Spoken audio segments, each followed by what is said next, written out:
तो आज हम देखेंगे excess pressure across the free surface of liquid. ठीक है, मान लो हमारे पास कोई कंटेनर और उसके अंदर अगर लिक्विड भरा हुआ है, ये लिक्विड भरा हुआ है, तो ये जो सरफेस होता है इस सरफेस को हम कहेंगे फ्री सरफेस। इसे कहेंगे हम फ्री सरफेस।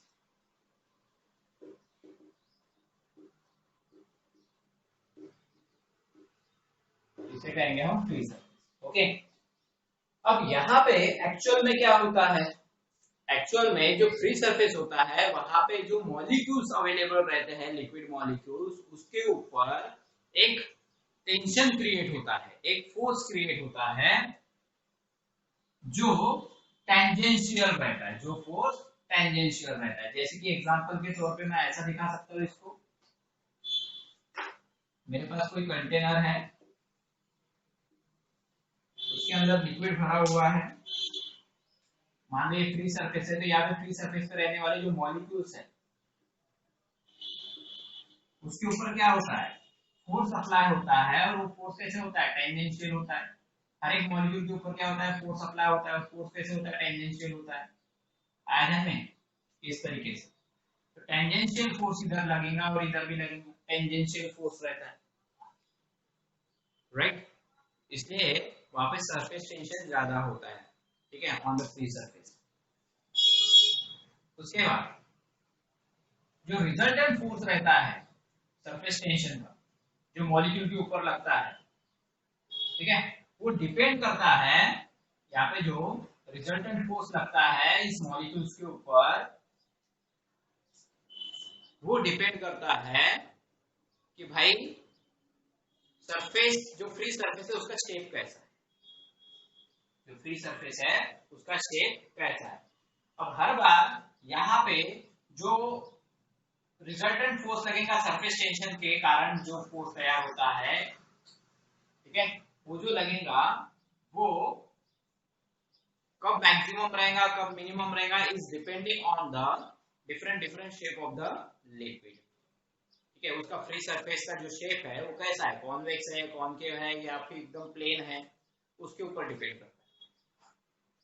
तो यहाँ पे हम अलग अलग लिक्विड निकालेंगे, अलग अलग लिक्विड लेंगे किसी कंटेनर के अंदर, और वहां पे क्या होता है उसके बारे में देखेंगे। मान लो हमने एक कंटेनर ले लिया यहाँ पे, ठीक है, उसके अंदर लिक्विड है, फ्री सरफेस, ठीक है, जैसे लिक्विड डाल के रखें, ठीक है, इसे फिगर ए नाम देंगे। उसके बाद दूसरा कंटेनर ले लो,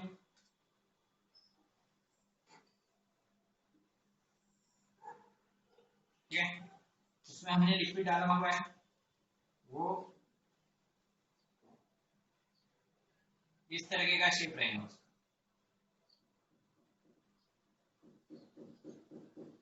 ओके,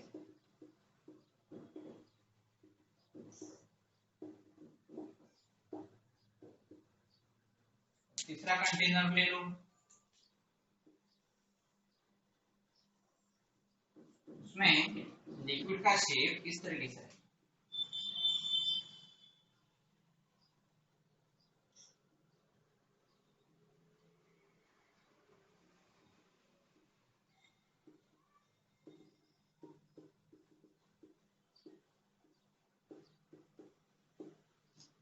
तो ये तीनों अलग अलग लिक्विड है, हम यहाँ पे यूटिलाइज कर रहे हैं। अलग अलग लिक्विड है जिसकी वजह से कंटेनर के अंदर उन्होंने अलग अलग शेप ले लिया है, ठीक है। तो इसके सरफेस, फ्री सरफेस है, उसका शेप यहाँ पे अलग अलग है। यहाँ पे एकदम प्लेन है, यहाँ पे कॉन्वेक्स शेप है, ऊपर वाला शेप कॉन्वेक्स हो गया, कॉन्वेक्स, और यहाँ पे ऊपर वाला शेप कॉनकेव हो गया, ठीक है। यहाँ पे अंदर वाला जो शेप है, ये अंदर वाला शेप है कॉनकेव, और यहाँ पे अंदर वाला जो शेप है वो है कॉन्वेक्स। ओके, यहाँ पे तुमको क्या करना है, जैसे कि मैंने कहा कि यहाँ पे प्रेशर जो गिरेगा फ्री सरफेस के ऊपर, वो प्रेशर डिपेंड करता है कि शेप कैसा है लिक्विड के फ्री सरफेस का, लिक्विड के फ्री सरफेस का शेप कैसा है। तो यहाँ पे दो अलग अलग प्रेशर हम देखेंगे जो प्रेशर के कारण लगने वाले फोर्स है। एक हम कंसिडर करेंगे यहाँ पे कि एफ ए, ये एफ ए क्या है, ये एफ ए है एटमॉस्फेरिक प्रेशर के कारण लगने वाला force, force due to atmospheric pressure, atmospheric pressure के कारण लगने वाला फोर्स, बराबर है। और दूसरा रहेगा एफ टी, मतलब सरफेस टेंशन के कारण लगने वाला फोर्स, जो सरफेस टेंशन है, सरफेस टेंशन के कारण लगने वाला force, the force due to surface tension. Okay, तो उसके लिए तुमको चेक करना पड़ेगा, ये कंसीडर करना पड़ेगा, चेक नहीं करना पड़ेगा, कंसीडर करना पड़ेगा दो मॉलिक्यूल्स। हम दो मॉलिक्यूल कंसीडर करेंगे। एक मॉलिक्यूल जो अबाउ द लिक्विड सरफेस रहेगा, उसको नाम दे देंगे ए, और एक रहेगा बिलो द लिक्विड सरफेस। और यहाँ पे हर जगह ऐसा ही करेंगे, ठीक है। ए मॉलिक्यूल जो लिक्विड सरफेस के ऊपर रहेगा, फ्री सरफेस के ऊपर रहेगा, और बी मॉलिक्यूल लिक्विड सरफेस के नीचे रहेगा, below the free surface of liquid. Okay, यहाँ पे भी वैसी, ए मॉलिक्यूल ऊपर में और बी मॉलिक्यूल नीचे, just about the free surface of liquid, just below the free surface of liquid. Okay, इस तरीके से। तो यहाँ पे हमको प्रेशर का कंपैरिजन करना है। ओके, ये बात ध्यान में रखना। और एक चीज मैं बता देता हूँ, जो प्रेशर डिफरेंसेस होता है वो प्रेशर डिफरेंसेस 0 होता है जब दोनों सेम साइड्स यानी सेम डिस्टेंस पे हो। ये फ्री सरफेस से, फ्री वाले सरफेस से, लिक्विड का जो फ्री सरफेस है वहां से ए मॉलिक्यूल जितने डिस्टेंस पे है उतने ही डिस्टेंस पे बी वाला मॉलिक्यूल है। यहाँ पे भी सेम, ए डिस्टेंस जो है, ए मॉलिक्यूल जो है फ्री सरफेस से जितने डिस्टेंस पे है उतने ही डिस्टेंस पे बी। तो यहाँ पे प्रेशर डिफरेंसेस तैयार नहीं होगा। क्यों? क्योंकि डिस्टेंस दोनों का सेम है फ्री सरफेस से, इसलिए प्रेशर डिफरेंस यहाँ पे बिल्कुल भी तैयार नहीं होगा। प्रेशर में कोई डिफरेंस नहीं आएगा, यानी ऊपर से लगने वाला प्रेशर और नीचे से लगने वाला प्रेशर, प्रेशर डिफरेंसेस यहाँ पे 0 रहेगा। तो एक एक करके हम तीनों फिगर को अभी समझ लेते हैं, ठीक है। तो यहाँ पे 3 केसेस हमारे पास है, 3 फिगर निकाले हैं, मतलब 3 केसेस हमारे पास है। अब 3 केसेस कौन से हैं? पहली केस कौन सी है? प्लेन लिक्विड सरफेस, जहां पे लिक्विड सरफेस एकदम प्लेन है, तो इसे कहेंगे plane liquid surface. Okay, plane liquid surface, ये हो गया प्लेन लिक्विड सरफेस, ठीक है। दूसरा केस, दूसरे केस में क्या है? कॉन्वेक्स लिक्विड सरफेस है। कैसा है? Convex liquid surface. और तीसरी केस क्या है? Concave liquid surface, concave liquid surface. तो ऐसे 3 केसेस हमको देखना है। ओके, तो पहले केस में तुमने क्या देखा कि यहाँ पे जो फ्री सरफेस है, फ्री सरफेस ये एकदम प्लेन है, एकदम प्लेन, ठीक है। तो प्लेन होने के कारण यहाँ पे जो मॉलिक्यूल हमने रखा है ए और बी, ए है just about the free surface of liquid and B है just below the free surface of liquid. इन दोनों के बीच का जो डिफरेंस है, डिस्टेंस, वो सेम है फ्री सरफेस से। ये वाले फ्री सरफेस से इसका डिस्टेंस और इसका डिस्टेंस इक्वल है। यहाँ पे प्रेशर डिफरेंस बिल्कुल भी नहीं आएगा। तो प्रेशर डिफरेंस बिल्कुल भी नहीं आएगा, है ना। 0 प्रेशर डिफरेंस लिखेंगे, 0 प्रेशर डिफरेंसेस ओके, क्यों आया जीरो प्रेशर डिफरेंसेस? क्योंकि ये दोनों सेम डिस्टेंस पे हैं और यहाँ पे इनके मॉलिक्यूल के ऊपर, फ्री सरफेस के ऊपर जो मॉलिक्यूल्स होते हैं उसके ऊपर लगने वाला जो टेंजेंशियल फोर्स है, जिसे force due to the surface tension कहते हैं, force due to the surface tension कहते हैं, वो इक्वल लगेगा, दोनों डायरेक्शन में इक्वल लगेगा। ये टेंजेंशियल फोर्स होता है ना, टेंजेंशियल फोर्स होता है, जो टेंजेंशियल लगता है, force due to the surface tension है, सरफेस टेंशन के कारण लगने वाला फोर्स है। अभी जो दोनों फोर्स है, यहाँ पे जो फोर्स दिखाए मैंने, वो कैसे होते हैं? जो मॉलिक्यूल बी के ऊपर लग रहा है, जो मॉलिक्यूल बी के ऊपर लग रहा है, आया में मॉलिक्यूल बी के ऊपर, मॉलिक्यूल बी ये फ्री सरफेस के जस्ट बिलो है, मतलब फ्री सरफेस के साथ जुड़ा हुआ मॉलिक्यूल है, जस्ट बिलो, यानी थोड़ा सा ही नीचे में है, तो ये उसका मॉलिक्यूल है। अगर इसका स्फीयर ऑफ इन्फ्लुएंस निकालता हूं तो इस तरीके से इसका स्फीयर ऑफ इन्फ्लुएंस रहेगा। तो ये जो मॉलिक्यूल बी के ऊपर लगने वाला जो फोर्स है सरफेस टेंशन के कारण, जो प्रेशर है, वो कैसे लगेगा, ठीक है, उसके बारे में बात करेंगे। प्रेशर के बारे में बाद में बताऊंगा, लेकिन सबसे पहले बता देता हूं, इस मॉलिक्यूल के ऊपर लगने वाला जो सरफेस टेंशन का फोर्स है, वो फोर्स दोनों पार्ट में इक्वली लगता है, दोनों साइड में इक्वली लगता है। तुमको अगर याद होगा तो मैंने तुमको एक ऐसी डायग्राम निकाल के दी थी, मान लो ये लिक्विड सरफेस का टॉप व्यू है, टॉप व्यू यानी ऊपर से देख रहे हैं हम किसी, इसमें ऊपर से देख रहे हैं हम किसी बर्तन में जो गोल शेप का है, सर्कुलर शेप का है, ठीक है। तो यहाँ पे मान लो ये पूरा लिक्विड भरा हुआ है, मान लो पूरा लिक्विड भरा हुआ है, तो ये डायग्राम मैंने ऐसे निकल के दी थी, यहाँ पे कंसीडर करने लगाया था लेंथ,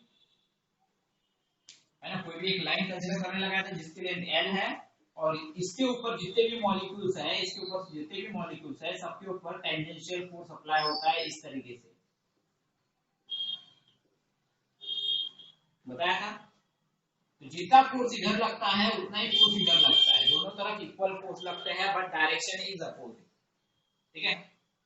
तो यहाँ पे भी सेम वैसा ही हो रहा है, ये जो मॉलिक्यूल बी है, ये मॉलिक्यूल बी के ऊपर जो फोर्स लग रहा है सरफेस टेंशन के कारण, सरफेस टेंशन के कारण जो फोर्स लगता है, ठीक है, वो फोर्स दोनों इक्वल साइड में रहेंगे, इक्वल रहेंगे, इक्वल साइड में नहीं, इक्वल रहेंगे, बट अपोजिट डायरेक्शन में रहेंगे। कैसे रहेंगे? अपोजिट डायरेक्शन में। तो अपोजिट डायरेक्शन में रहने के कारण क्या हो जाएगा, यहाँ पे दोनों का मैग्नीट्यूड सेम है, तो यहाँ पे बी मॉलिक्यूल के ऊपर जीरो फोर्स एक्सप्रेस होगा, जीरो फोर्स एक्सपीरियंस होगा, मतलब बी मॉलिक्यूल खुद के ऊपर कोई भी फोर्स महसूस नहीं करेगा, ठीक है। जितना फोर्स इधर लग रहा है सरफेस टेंशन का, उतना ही फोर्स इधर भी लग रहा है, दोनों का डायरेक्शन अपोजिट है, बट मैग्नीट्यूड सेम होने के कारण यहाँ पे बी मॉलिक्यूल कोई भी फोर्स एक्सपीरियंस नहीं करेगा। तो वैसे ए वाला भी कोई इसके ऊपर प्रेशर नहीं डालने वाला, ठीक है। तो बात क्या है यहाँ पे कि दोनों के ऊपर सेम प्रेशर आ रहा है, ठीक है। प्रेशर जो है ए और बी के ऊपर, ए और बी के ऊपर जो प्रेशर है वो प्रेशर सेम रहेगा, क्योंकि बी कोई प्रेशर को एक्सपीरियंस नहीं कर रहा और ए कोई प्रेशर यहाँ पे डाल नहीं रहा, फ्री सरफेस यानी प्लेन सरफेस होने के कारण, आया नहीं। इसके ऊपर जो लगता है प्रेशर ए के ऊपर, वो हमेशा डाउनवर्ड होता है, लेकिन यहाँ पे क्या हो जाएगा, वो भी टेंजेंशियल हो जाएगा, यहाँ पे ए के कारण लगने वाला जो प्रेशर है, फोर्स है, वो भी क्या हो जाएगा, टेंजेंशियल हो जाएगा। इसलिए यहाँ पे दोनों के ऊपर सेम प्रेशर अप्लाई हो रहा है, at A and B R is pressure is same, है ना, pressure is same, same pressure यहाँ पे लगेगा, ओके। नेक्स्ट, अब यहाँ पे देखिए second case, convex liquid surface. तो ये ऊपर वाला जो सरफेस दिखाई दे रहा है लिक्विड का, अब ये वाला लिक्विड अलग है, ये वाला लिक्विड अलग है, ये तीनों लिक्विड अलग अलग से लिए है हमने, है ना नहीं। अब ऐसा शेप कहाँ होता है, मर्क्यूरी वाले केस में होता है, जब मर्क्यूरी लेते हैं कहीं पे तो उसका ऐसा शेप कहाँ पे होता है, मर्क्यूरी वाले केस में ही होता है, क्योंकि मर्क्यूरी के मॉलिक्यूल एक दूसरे को ज्यादा अट्रैक्ट करते हैं, तो कोहेसिव फोर्स वहां पे मैक्सिमम होता है, इसलिए उसका जो मिनिस्कस है वो कॉन्वेक्स शेप का होता है। ये जो मिनिस्कस है, ये मिनिस्कस क्या है, कॉन्वेक्स शेप का है।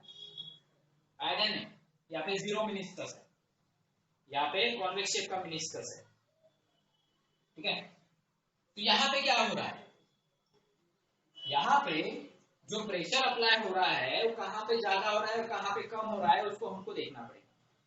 जैसे कि मैंने कहा था कि एटमॉस्फेयर के वजह से लगने वाला जो फोर्स है वो फोर्स हमेशा डाउनवर्ड होता है। एटमॉस्फेयर के वजह से लगने वाला जो फोर्स है वो फोर्स हमेशा डाउनवर्ड होता है, यहाँ पे भी डाउनवर्ड ही रहेगा, आएगा नहीं, यहाँ पे भी वैसे ही रहेगा डाउनवर्ड। एटमॉस्फेयर के वजह से लगने वाला जो फोर्स है वो डाउनवर्ड रहेगा, ठीक है। कहाँ पे, जो कॉन्वेक्स शेप है फ्री सरफेस ऑफ लिक्विड का, ठीक है, उसके ऊपर। तो इस लिक्विड के अंदर वाला जो शेप है, लिक्विड के अंदर वाले शेप को अगर लिक्विड के अंदर से तुम देखोगे तो ये शेप तुमको कॉन्केव दिखाई देगा, बाहर से लिखोगे तो कॉन्वेक्स दिखाई देगा, अंदर से लिखोगे तो कॉन्केव दिखाई देगा, ठीक है। तो ऐसे प्रकार के लिक्विड में जहां पे उसका फ्री सरफेस, ऐसे प्रकार के लिक्विड में जहां पे उसका फ्री सरफेस कॉन्वेक्स शेप का है, वहां पे जो सरफेस टेंशन के कारण लगने वाला प्रेशर है, या फिर फोर्स बोलो, सरफेस टेंशन के कारण लगने वाला जो फोर्स है वो डाउनवर्ड डायरेक्शन में होता है, ठीक है। यानी लिक्विड के अंदर ज्यादा प्रेशर महसूस होता है, जो बी मॉलिक्यूल है वो ज्यादा प्रेशर को एक्सपीरियंस करेगा, अंदर की तरफ प्रेशर ज्यादा लग रहा है, अंदर की तरफ प्रेशर ज्यादा लगता है, जितने भी मॉलिक्यूल है सब मॉलिक्यूल क्या करेंगे, अंदर की तरफ प्रेशर डालेंगे, अंदर की तरफ प्रेशर डालेंगे, इसलिए तो शेप ऐसा बना। जितने भी मॉलिक्यूल है यहाँ पे सभी के सभी क्या करेंगे, अंदर के साइड में प्रेशर डालेंगे, प्रेशर डाउनवर्ड डायरेक्शन में डालेंगे, ठीक है, जिसके कारण ये ऐसा शेप बना कॉन्वेक्स शेप। ऊपर से ये वाला भी प्रेशर लग रहा है, एटमॉस्फेयर वाला, है ना, force due to the atmospheric pressure वो भी लग रहा है, आया नहीं। तो यहाँ पे एक बात बता देता हूं, ठीक है, जो प्रेशर होता है, pressure at B is greater than at A, ठीक है। यहाँ पे जो अंदर में प्रेशर लगेगा वो मैक्सिमम रहेगा, है ना, और बाहर में जो प्रेशर लगेगा वो उसके कंपैरिजन में कम रहेगा, आया नहीं। बी तो अपना प्रेशर कहां पर डाल रहा है, अपना जो फोर्स है बी मॉलिक्यूल अपना फोर्स तो अंदर की तरफ डाल रहा है, ऊपर से ये इसका भी प्रेशर जो है, इसका जो फोर्स है एटमॉस्फेरिक वो भी डाउनवर्ड डायरेक्शन में, मतलब ये इसके ऊपर और डाल रहा है प्रेशर, इसलिए क्या हो जाएगा, अंदर के साइड में प्रेशर बहुत ही ज्यादा बढ़ जाएगा और बाहर के साइड में प्रेशर जो रहेगा वो कम रहेगा। यानी कॉन्वेक्स वाला जो शेप है उसके ऊपर प्रेशर कम रहेगा, इसके ऊपर प्रेशर कम रहेगा, मिनिमम प्रेशर रहेगा, और अंदर में यहाँ पे मैक्सिमम प्रेशर रहेगा, मैक्सिमम प्रेशर यहाँ पे अंदर में रहेगा, ओके। अब बात करते हैं तीसरे केस की। अब तीसरे केस में क्या दिखाई दे रहा है, तीसरे केस में तुमको दिखाई दे रहा है कि जो सरफेस है वो कॉन्केव शेप का है। अगर तुम ऊपर से देखते हो तो ये जो सरफेस है ये कॉन्केव शेप का दिखता है, अगर नीचे से देखते हो लिक्विड के अंदर से तो ये कॉन्वेक्स शेप का नजर आएगा। तो यहाँ पे जो मॉलिक्यूल बी के ऊपर जो प्रेशर अप्लाई हो रहा है, ठीक है, मॉलिक्यूल बी के ऊपर जो प्रेशर अप्लाई हो रहा है वो कैसे होगा, ठीक है। अब यहाँ जो ए है, ए मॉलिक्यूल जिसके ऊपर एटमॉस्फेरिक प्रेशर वाला फोर्स अप्लाई हो रहा है उसका डायरेक्शन तो डाउनवर्ड ही रहेगा, ऑब्वियसली इसका डायरेक्शन कैसे रहेगा, डाउनवर्ड रहेगा, इसका डायरेक्शन कैसे रहेगा, डाउनवर्ड रहेगा। एटमॉस्फेरिक प्रेशर का जो फोर्स है, एटमॉस्फेरिक प्रेशर का फोर्स उसका डायरेक्शन कैसा है, डाउनवर्ड, लेकिन बी वाले मॉलिक्यूल्स का कैसा रहेगा, यहाँ पे उसका जो फोर्स रहेगा वो वर्टिकली अपवर्ड रहेगा, ठीक है। ये बी मॉलिक्यूल ये क्या करेगा, जो सरफेस टेंशन वाला फोर्स लगाएगा, सरफेस टेंशन वाला जो फोर्स लगेगा यहाँ पे वो ऊपर की डायरेक्शन में रहेगा। कैसे रहेगा? ऊपर की डायरेक्शन में रहेगा, ऊपर की डायरेक्शन में आया नहीं। अब एटमॉस्फेरिक प्रेशर की वजह से लगने वाला जो फोर्स है, एटमॉस्फेयर के वजह से लगने वाला जो फोर्स है उसका डायरेक्शन डाउनवर्ड है। और यहाँ पे ये लिक्विड जो है जिसका शेप कॉन्केव बना हुआ है, ये कॉन्केव शेप की वजह से ये लिक्विड क्या करेगा, अपना जो सरफेस टेंशन वाला फोर्स है, सरफेस टेंशन वाला फोर्स अपवर्ड डायरेक्शन में लगाएगा।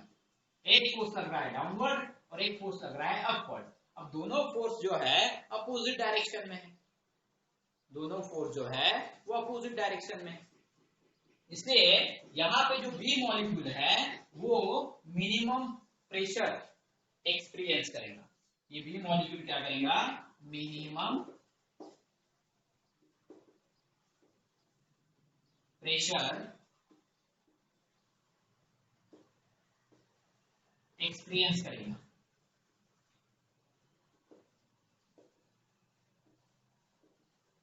ठीक है, मिनिमम प्रेशर एक्सपीरियंस करेगा। तो इस तरीके से इसके कंसेप्ट है। Okay,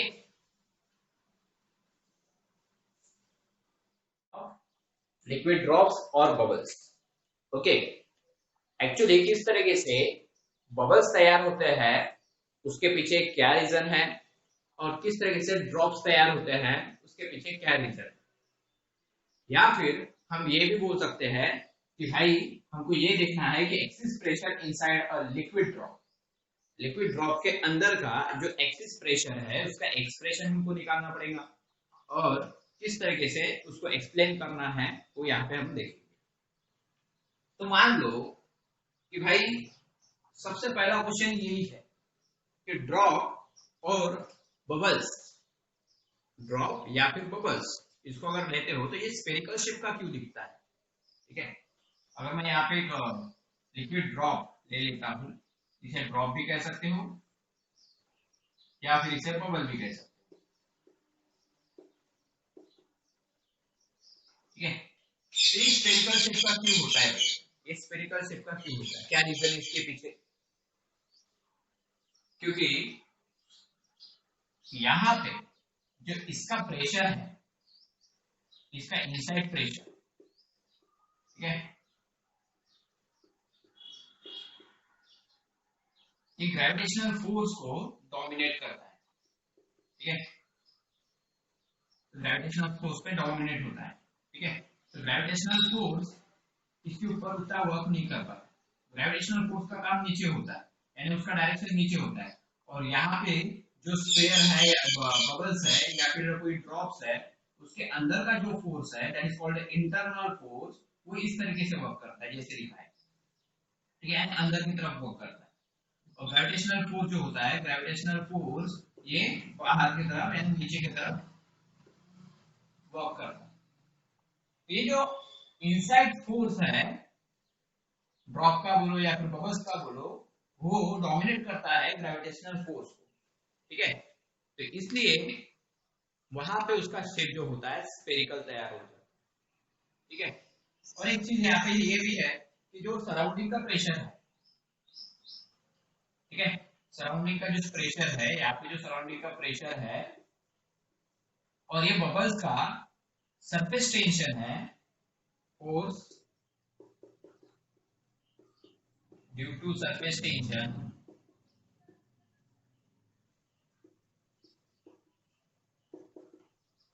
force due to surface tension, ये दोनों चीजें क्या है, प्रेशर बाहर का, ठीक है, सराउंडिंग प्रेशर कह सकते हैं, सराउंडिंग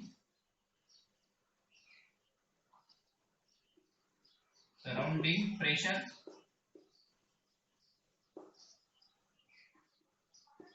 सराउंडिंग प्रेशर और force due to the surface tension, ये दोनों जो है ये दोनों मिनिमम है as compared to the inside pressure, यानी प्रेशर अंदर में ज्यादा होता है बाहर के कंपैरिजन। ये बात ध्यान में रखना। सराउंडिंग प्रेशर जो है यानी आजू बाजू का प्रेशर बबल के और जो इसके सरफेस टेंशन पे लगने वाला जो फोर्स है उससे ज्यादा प्रेशर अंदर में होता है, ठीक है, और ग्रेविटेशनल फोर्स को डोमिनेट करता है। तो यही रीजन होता है जिसके वजह से बबल्स या फिर ड्रॉप ये स्फेरिकल शेप का होता है, ठीक है। अब इंपॉर्टेंट चीज क्या है भाई यहाँ पे कि इसके इनसाइड का प्रेशर हमको निकालना है, ठीक है। तो उसके लिए क्या करना पड़ेगा, और एक चीज बता देता हूँ यहाँ पे कि ये जो बबल्स होते हैं या फिर ड्रॉप्स होते हैं ये कभी एक दूसरे को कोलैप्स नहीं करते, ठीक है।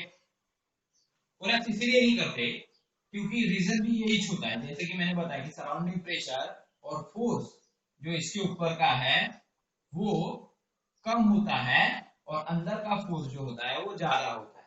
प्रेशर अंदर का जो प्रेशर है वो ज्यादा होता है, इसलिए लिक्विड ड्रॉप एक दूसरे के साथ कोलैप्स नहीं करते।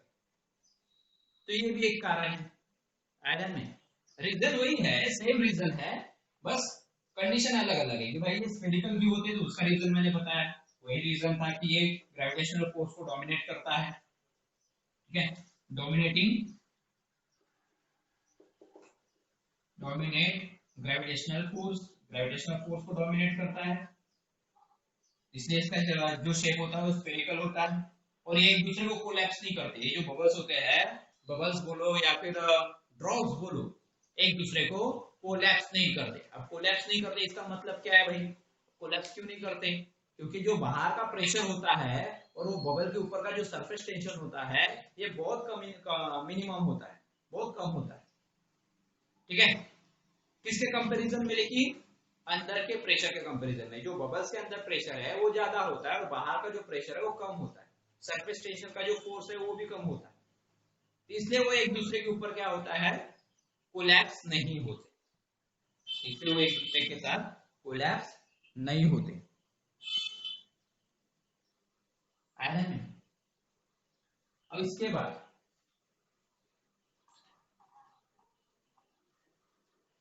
हमको जानना है कि भाई कितना प्रेशर होता है, एक्सेस प्रेशर क्या है, उसका क्या है, उसका फॉर्मूला क्या है, यानी कौन सा एक्सप्रेशन आएगा उसका एक्सेस प्रेशर का। हमको अगर एक्सेस प्रेशर निकालना है इनसाइड द बबल, बबल के अंदर का एक्सेस प्रेशर निकालना है हमको, ठीक है। तो किस तरीके से निकालेंगे, तो उसके लिए हमको एक कंसीडर करना पड़ेगा कोई बबल, ठीक है। तो किसी बबल को मैं कंसीडर कर लेता हूं, मान लो यहाँ पे ये बबल है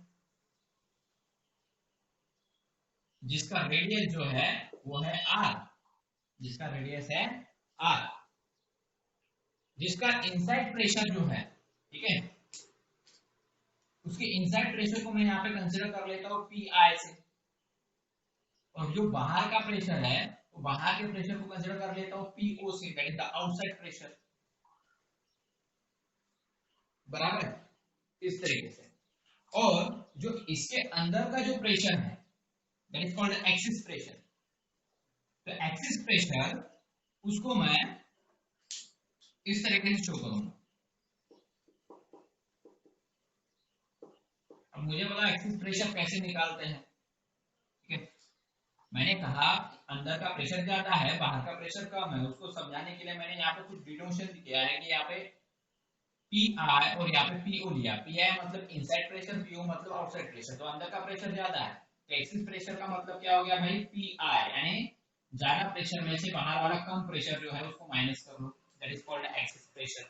तुमको पता चल जाएगा कि एक्सिस कितना, एक्सिस कितना ज्यादा है, दोनों को कंपैरिजन करके पता चलेगा ना कि किसका प्रेशर ज्यादा है और कितना ज्यादा है। ये इंपॉर्टेंट, कितना प्रेशर ज्यादा है ये पता करने के लिए ये लगाना जरूरी है, PI minus PO, pressure inside pressure minus outside pressure, okay. Radius बता दिया R। अब ऐसा इमेजिन करो भाई कि ये जो है स्फीयर, स्फीयर का जो सरफेस एरिया है वो इंक्रीज हो रहा है, हालांकि कैसा है ये ग्रेविटेशनल फोर्स को डोमिनेट करता है ना, इसके वजह से क्या हो जाता है, इसका जो एरिया है वो कम करने की कोशिश करता है, अंदर का जो प्रेशर है अपने सरफेस एरिया को कम करने की कोशिश करता है, ये बात ध्यान रखना।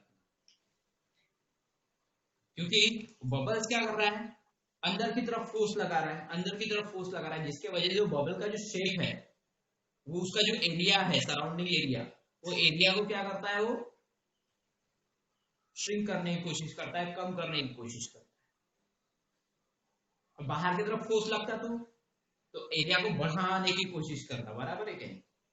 जैसे तुम एक बलून को फुलाते हो, बलून को फुलाते हो तो अंदर में जो एयर होती है वो बाहर की तरफ प्रेशर लगाती है, इसलिए क्या होता है, बलून का साइज फूल जाता है, बराबर है। लेकिन बबल्स में ऐसा नहीं होता, ड्रॉप में ऐसा नहीं होता। यहाँ पे जो इनसाइड वाला प्रेशर है, ये प्रेशर अंदर की तरफ फोर्स लगाता है, जिसकी वजह से उसका सरफेस एरिया क्या हो जाता है, उसका सरफेस एरिया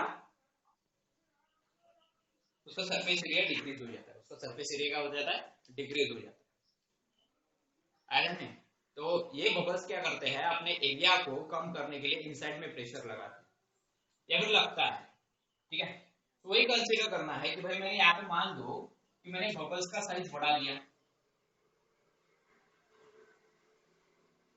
मैंने नहीं बढ़ाया, उसको ऑटोमेटिकली बढ़ गया थोड़ा सा, और ये बहुत ज्यादा नहीं बढ़ेगा, ध्यान में रखना।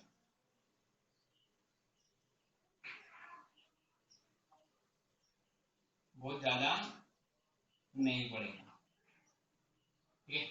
आउटसाइड प्रेशर आप लिख लेता हूं मैं, तो बहुत ज्यादा बढ़ाया गया, यहाँ पे कितना एरिया यानी कितना एरिया बढ़ेगा उसका, थोड़ा सा ही स्मॉल एरिया बढ़ेगा, ठीक है। स्मॉल एरिया मतलब कितना, कितना रेडियस इंक्रीज हुआ इसका, इसका रेडियस इंक्रीज हुआ है डेल्टा आर से, है ना। इसका रेडियस कितने से इंक्रीज हुआ है, डेल्टा आर से इंक्रीज हुआ है, आया नहीं।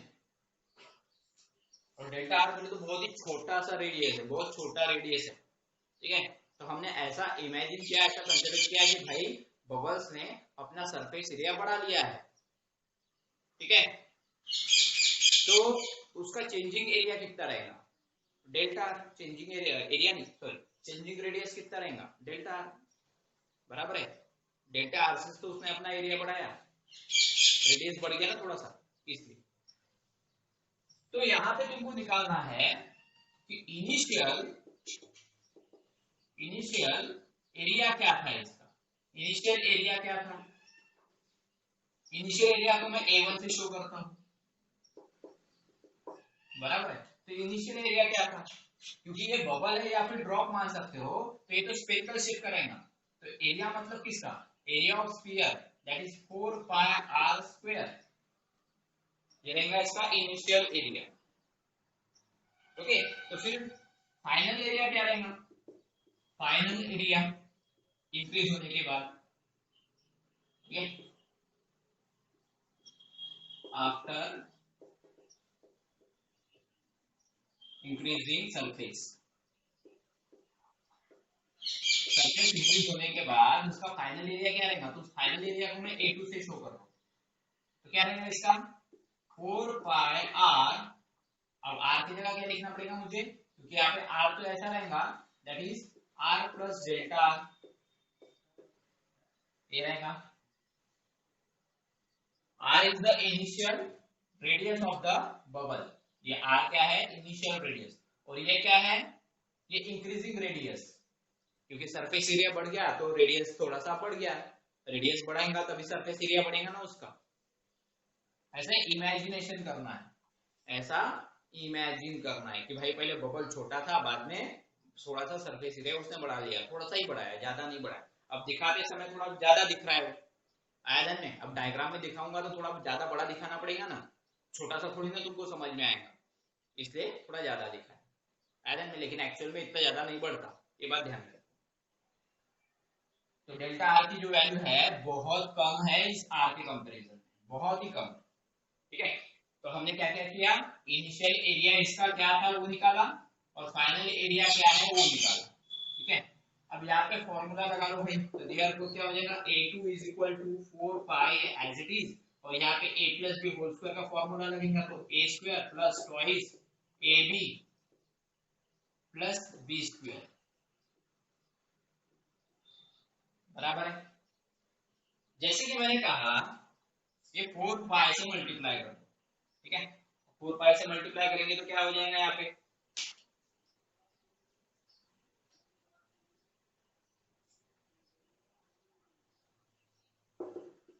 A2 is equal to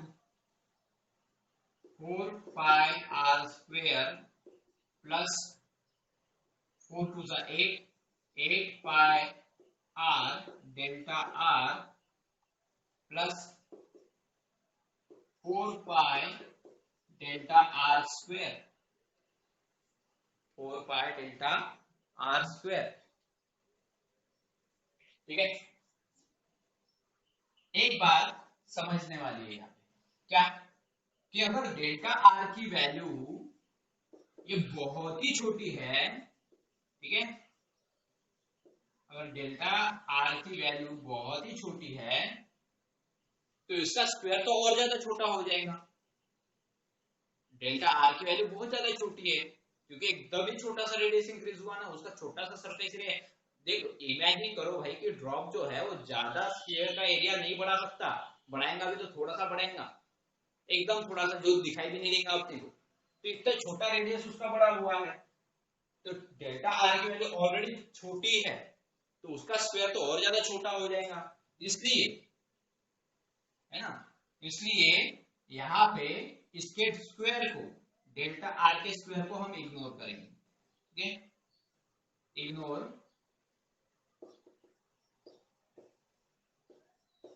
delta R square. ठीक है, डेल्टा आर स्क्वायर को क्या करेंगे हम, इग्नोर करेंगे। ओके,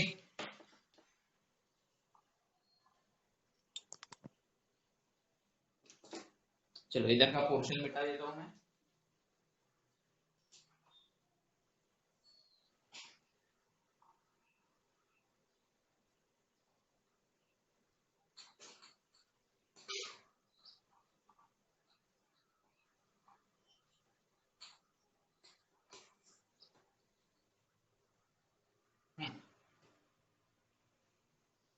तो इग्नोर करने के बाद जो इक्वेशन तैयार होंगी, हमने डेल्टा आर स्क्वायर को इग्नोर कर दिया, मतलब ये वाला पोर्शन हट जाएगा यहाँ से, ये जो है ये वाला पोर्शन जीरो हो जाएगा, बराबर। इग्नोर करना मतलब जीरो करना, तो ये इसको जीरो कर दिया, तो ये जीरो हो गया, तो ये वैल्यू भी पूरी जीरो होगी। तो ये जो है ignore delta R square term, पूरा टर्म ही लिख लेता हूँ यहाँ पे, डेल्टा आर स्क्वायर वाला टर्म ही इग्नोर कर दो यहाँ पे, तो क्या हो जाएगा यहाँ पे, therefore a2 is equal to 4 pi r square plus 8 pi r delta r। Okay, तो ये इस तरीके से आया। अब अपने को यहाँ पे ये निकालना है कि भाई कितना एरिया यहाँ पे इंक्रीज हुआ, कितना एरिया चेंज हुआ, चेंजिंग एरिया या फिर इंक्रीजिंग एरिया हम निकालेंगे यहाँ पे। Now increasing area of drop, या फिर इसे चेंजिंग एरिया भी कह सकते हो, तुम्हारी मर्जी, चेंजिंग एरिया है क्या नहीं, तो उसको डी ए से शो करेंगे क्योंकि ज्यादा चेंज नहीं हुआ ना एरिया, बहुत ही छोटा चेंज हुआ है, आयरन में थोड़ा सा इंक्रीज हुआ है, इसलिए मैंने उसको डी ए से शो किया, स्मॉल वैल्यू। तो किस तरीके से निकालते हैं हम एरिया, जो चेंज हुआ है एरिया कैसे निकालते हैं मुझे बताओ, चेंज कैसे निकालते हैं एरिया का, जो एरिया बड़ा है उसमें से छोटा एरिया माइनस कर दो, तो कितने से चेंज हुआ एरिया पता चल जाएगा, तो बड़े एरिया में से छोटे एरिया को हम माइनस कर देंगे, तो हमको पता चल जाएगा कितने एरिया का चेंज हुआ करके। तो भाई उसका वैल्यू भी तो रखना पड़ेगा, बताओ इसका फॉर्मूला रखो फिर। a2 की वैल्यू कितनी है भाई, ये ऊपर में लिखी नहीं, हाँ ये आप में देखो, 4 pi are square plus 8 pi are into delta r minus minus, और a1 की वैल्यू क्या है 4 पाई आर स्क्वायर, तो 4 पाई आर स्क्वायर, यहाँ पे plus 4 pi are square minus 4 pi are square cancel, तो क्या बचा dA is equal to 8 pi R delta R, ये इतने से एरिया चेंज हुआ है, इंक्रीज हुआ है, इतने से एरिया इंक्रीज हुआ है। ठीक है, अब जब एरिया इंक्रीज हो रहा था तो उस समय उसको वर्क डन कितना हुआ, तो work done in increasing the surface area, work done in increasing a surface area, कितना वर्क डन हुआ यहाँ पे सरफेस एरिया इंक्रीज होने में, W छोटा सा ही हुआ, DW बहुत ही छोटा वर्क डन हुआ है, तो उसको हम शो करेंगे। जो वर्क डन हुआ है एरिया बढ़ाने के लिए जो वर्क हुआ है उस वर्क को हम DW से शो करेंगे, बराबर है। अब DW का यहाँ पे क्या फॉर्मूला रहेगा कि वर्क डन यहाँ पे हुआ है एरिया बढ़ाने के लिए, तो यहाँ पे टेंशन क्रिएट हुआ और ज्यादा, तो टेंशन और साथ ही साथ क्या हुआ एरिया बढ़ गया, तो वर्क डन का फॉर्मूला क्या रहेगा यहाँ पे tension into increasing area, tension into increasing area. तो तुम चाहो तो इसको इस तरीके से भी लिख सकते हो, टेंशन और इंक्रीजिंग एरिया का फॉर्मूला क्या रहेगा 8 पाई r डेल्टा r, बराबर है। ये हो गया एक वर्क डन। दूसरा वर्क डन ऐसा भी हो सकता है कि भाई फोर्स लगा होगा, ये तो टेंशन के बारे में बताया मैंने, ऐसा भी हो सकता है कि फोर्स लगाऊंगा, बराबर है कि नहीं। तो यहाँ पे हम ऐसा लिख सकते हैं कि जो फोर्स है वो क्या कर रहा है, वो बबल्स के एरिया को इंक्रीज कर रहा है ना। जो फोर्स यहाँ पे लग रहा है, जो फोर्स यहाँ पे लग रहा है, फोर्स बबल के एरिया को इंक्रीज कर रहा है, ठीक है। Force is increasing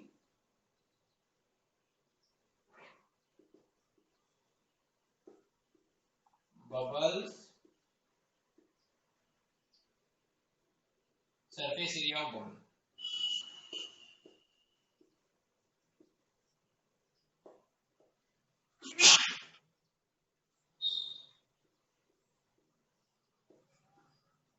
surface area of bubble, ठीक है भाई।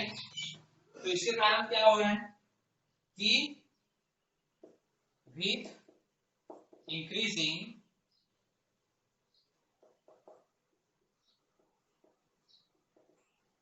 डेल्टा आर, यहाँ पे रेडियस भी इंक्रीज होगा, बराबर है। फोर्स के कारण अगर एरिया इंक्रीज हो रहा है सरफेस एरिया, तो ऑब्वियसली यहाँ पे क्या होगा डेल्टा आर भी इंक्रीज होगा, डेल्टा आर भी क्या होगा इंक्रीज होगा, ओके। तो उसके लिए वर्क डन क्या होगा भाई, अब फोर्स लग रहा है तो फोर्स के लिए वर्क डन अलग से होता है, तो उसका वर्क डन का फिर से हम एक बार फॉर्मूला लिखेंगे।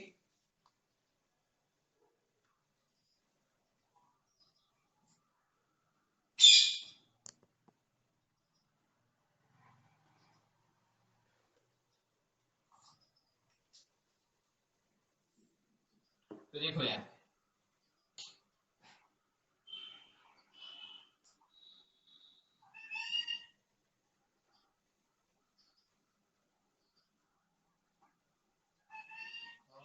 तो कितना रहेगा यहाँ पे, इसके बारे में देखेंगे हम। dw is equal to force into delta R, work done का और एक फॉर्मूला, ठीक है।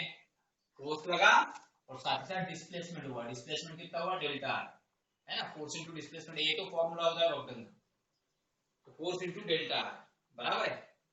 अब यहाँ पे हमको क्या करना है, फोर्स का क्या फॉर्मूला होता है, ये फोर्स है जो एक्सिस प्रेशर तैयार कर रहा है, ठीक है। तो इस फोर्स का फॉर्मूला क्या रहेगा उसके बारे में हम देखते हैं, ठीक है। बट जो फोर्स है यहाँ पे, तो फोर्स का फॉर्मूला क्या रहेगा एक्सिस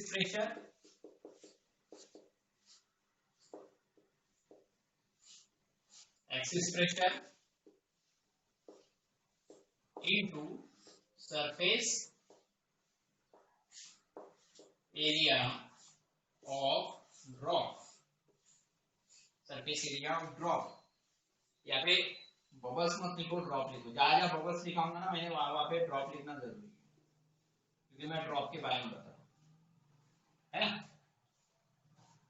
तो भाई F इज इक्वल टू क्या हो जाएगा एक्सिस प्रेशर किसे कहते हैं PI minus PO, that is called excess pressure. और सरफेस एरिया कितना होता है 4 पाई r स्क्वायर, बराबर है। ये हो गया फोर्स का फॉर्मूला, क्यों ना जाके इस इक्वेशन में रख देते, इस इक्वेशन नंबर 1 दे दो, ठीक है।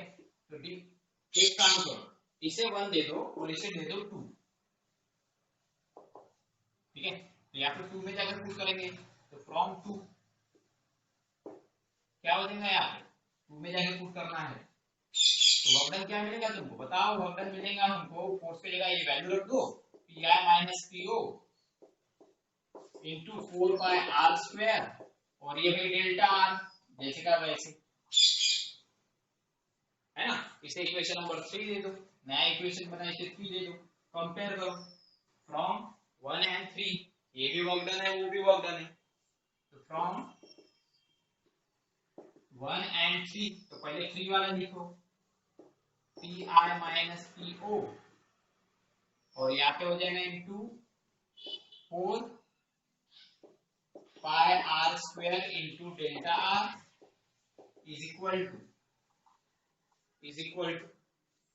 बाद में इसका लिखो ये वाला वर्क डन, दोनों इक्वल है ना, ये भी वर्क डन है वो भी वर्क डन है, दोनों वर्क डन है, इसका मतलब दोनों की लेफ्ट हैंड साइड इक्वल है तो राइट हैंड साइड को इक्वल लिख सकता हूँ, तो इसलिए मैंने पहले इसकी राइट हैंड साइड लिखा और बाद में इसकी राइट हैंड साइड लिखूंगा, ठीक है। तो क्या हो जाएगा यहाँ पे t into 8 pi are into delta R, 8 pi are into delta R. अब जब ये इसके डिवाइड में जाएगा ये pr माइनस po को छोड़ के ये वैल्यू को डिवाइड में डाल दो क्योंकि एक्सिस प्रेशर ही हमको निकालना है, तो therefore pr minus po is equal to t into 8 pi r into delta r divided by ये वैल्यू डिवाइड में चली जाएंगी ये वाली, तो क्या हो जाएगा 4 पाई r square into delta r, 4 पाई r square into delta r, यहाँ पे डेल्टा r कैंसिल हो गया है ना, पाई पाई कैंसिल हो गया, एक r कैंसिल हो गया, एक r बचा हुआ है नीचे में, 4 1 जा 4 2 जा, तो therefore final answer is pi minus po is equal to 2t upon r, that is the expression of axis pressure inside the drop या फिर inside the bubble। ऐसा नहीं, जो बबल्स होता है उसके अंदर जो एक्सिस प्रेशर होता है वो इतना रहेगा 2t अपॉन r, या फिर ड्रॉप के अंदर जो एक्सिस प्रेशर होता है वो इस तरीके से रहेगा that is 2t upon r, ठीक है। अब लेकिन ये फाइनल एक्सप्रेशन नहीं है, ठीक है। फाइनल एक्सप्रेशन क्या होता है, जैसे कि मैंने तुमको इसके पहले भी कहा था कि कोई अगर लिक्विड ड्रॉप है या कोई बबल्स है, देखिए ड्रॉप के बारे में हो गया, लेकिन जो बबल्स होता है बबल्स के दो सरफेस होते हैं, ठीक है, एक आउटर सरफेस और एक इनर सरफेस, बराबर है। बबल्स के दो सरफेस होते हैं, एक होता है आउटर सरफेस और एक होता है इनर सरफेस, ठीक है।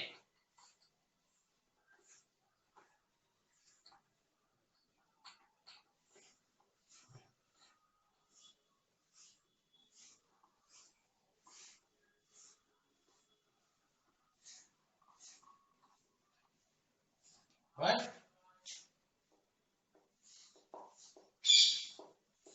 bubbles have having two surface, दो सरफेसेस होते हैं वहां पे, एक रहता है outer surface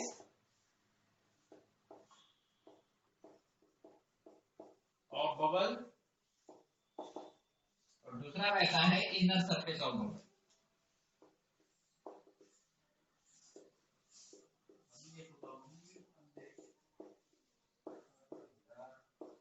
inner surface of bubble, तो यहाँ पे दो सरफेस रहेंगे, तो फिर उसका एक्सप्रेशन किस तरीके से तैयार होगा, तो हमारा एक्सप्रेशन जो था वो कैसे रहेगा, ठीक है।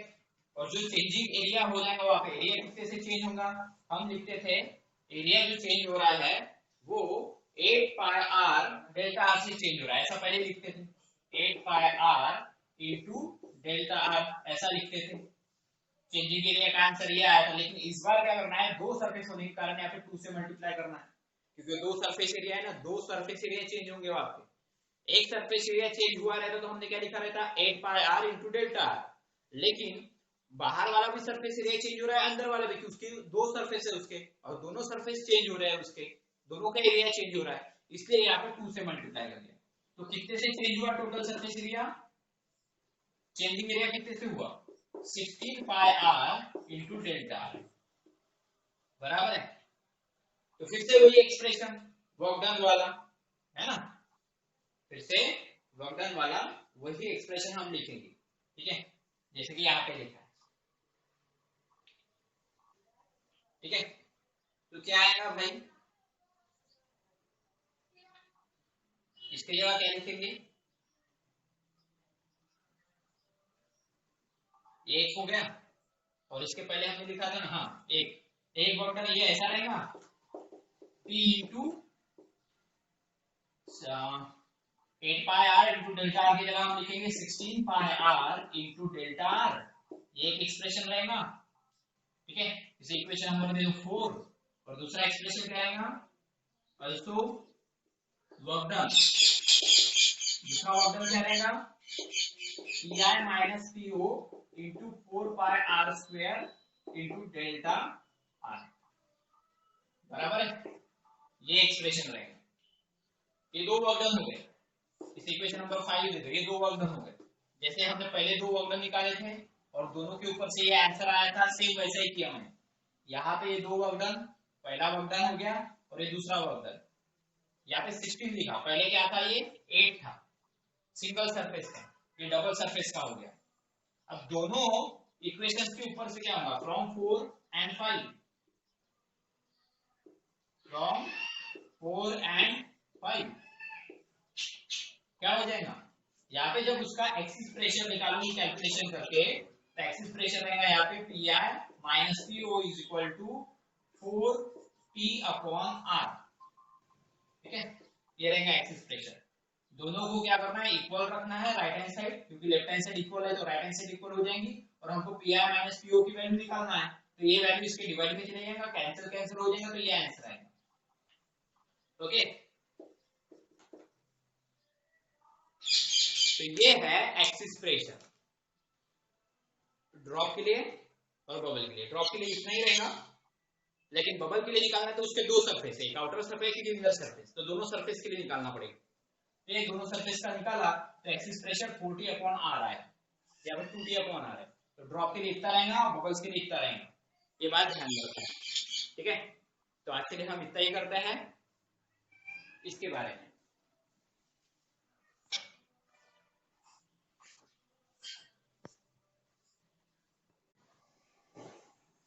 क्या क्वेश्चन है, what should be the diameter of water drop so that excess pressure inside it is 80 newton पर मीटर स्क्वायर, और सरफेस टेंशन दिया है वाटर का 7.27 into 10⁻⁻² न्यूटन पर मीटर। तो डायमीटर निकालने के लिए हमको पहले निकालना पड़ेगा फॉर्मूले के ऊपर से रेडियस, उसके बाद निकलेगा डायमीटर। तो सॉल्यूशन क्या रहेगा, और तुमको पता है कि उसने किसके लिए बोला है, ड्रॉप के लिए बोला है, और ड्रॉप के लिए बोला है तो इसका एक्सिस प्रेशर का फॉर्मूला क्या होता है, जो गिवन है पहले उसको लिख लेते हैं। एक्सिस प्रेशर हमारे पास गिवन है P I minus P O that is 80 newton पर मीटर स्क्वायर, और सरफेस टेंशन दिया है वाटर का। ठीक है, वाटर का सरफेस टेंशन दिया है, इसलिए टी डब्ल्यू लिख लेता हूं यहाँ पे 7.27 into 10⁻⁻² न्यूटन पर मीटर, ये गिवन है, और हमको फाइंड आउट करना है रेडियस, सॉरी डायमीटर। ठीक है, तो क्या हो जाएगा यहाँ पे, तुम चाहो तो स्मॉल डी से भी शो कर सकते हो डायमीटर को, ये फाइंड आउट करना है हमको। तो एक्सिस प्रेशर का फॉर्मूला क्या था ड्रॉप के लिए, P I minus P O is equal to T upon R, क्या ड्रॉप के लिए। ओके, आर निकालना तो आर को इधर भेजो, P I minus P O को उधर भेजो, तो therefore R is equal to 2t upon P I minus P O, pressure inside minus pressure outside. अब 2 इंटू टी की वैल्यू हमारे पास है टेंशन 7.27 इंटू 10⁻⁻² न्यूटन, ये नहीं लिखा तो भी चलता unit, divided by Axis pressure कितना है 80, इसको कैंसिल कर लो, ये बन जाएगा 40। ठीक है, 0 ऊपर चले जाएगा, 4 से डिवाइड करना पड़ेगा इसको, 7.27 है। ओके, तो क्या आंसर आएगा यहाँ पे, radius is equal to 7.27 divide by 4 multiply by 10⁻⁻3। Okay, तो 4 से डिवाइड कर दो, तो इसका फाइनल आंसर यहाँ पे आएगा दैट इज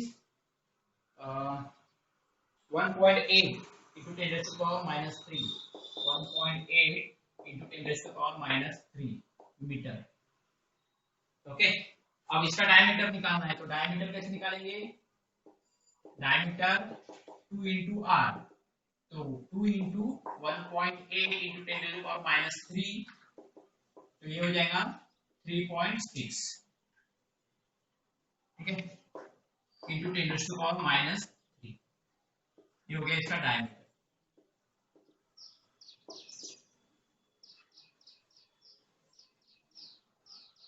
ठीक है, मीटर में।